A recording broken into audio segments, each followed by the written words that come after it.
আল আইনু হক, নজর কিন্তু সত্য, নজর সত্য, নজরের প্রভাব আছে, চোখের প্রভাব আছে। এজন্য কারো ভালো কিছু দেখলে মাশা আল্লাহ বলবেন, আল্লাহর দিকে ফিরিয়ে দিবেন ওটার কল্যাণ। কি বলবেন? একটা সুন্দর ফুটফুটে বাচ্চা দেখলে মাশা আল্লাহ, কারো সফলতা দেখলে, কারো ফার্মে গেলেন, বাগানে যেয়ে দেখলেন ফল মূল ভর্তি, কি বলবেন? মাশা আল্লাহ, বিসমিল্লাহ মাশা আল্লাহ বললে এটাতে আর ক্ষতি হয় না।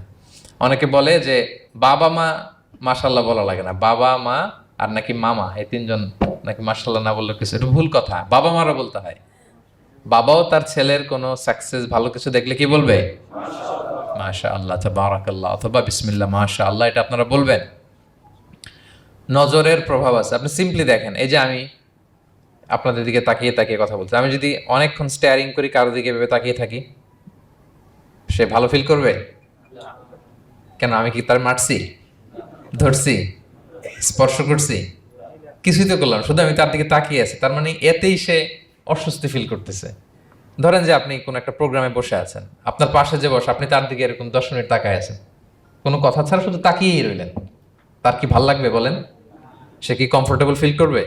সে ভয় পাবে, সে ভয় পাবে, অস্বস্তি ফিল। আপনি কিছুই করেন নাই, না তাকে টাচ করেছেন, না ধরেছেন, ছুঁয়েছেন, কিছু, শুধু তাকিয়ে আছেন। দেখেন নজরের কি প্রভাব। আল্লাহ আইনু হক, নজর সত্যি। এজন্য কারো সাকসেস দেখলে আমরা সবসময় যেন মাশাআল্লাহ বলি। মাশাআল্লাহ ঠোঁটের সাথে মিলিয়ে রাখবেন। ভালো দেখলে কি বলবেন? মাশাআল্লাহ, মাশাআল্লাহ, বিসমিল্লাহ মাশাআল্লাহ, মাশাআল্লাহ, তাবারাকাল্লাহ, এটা বলবেন।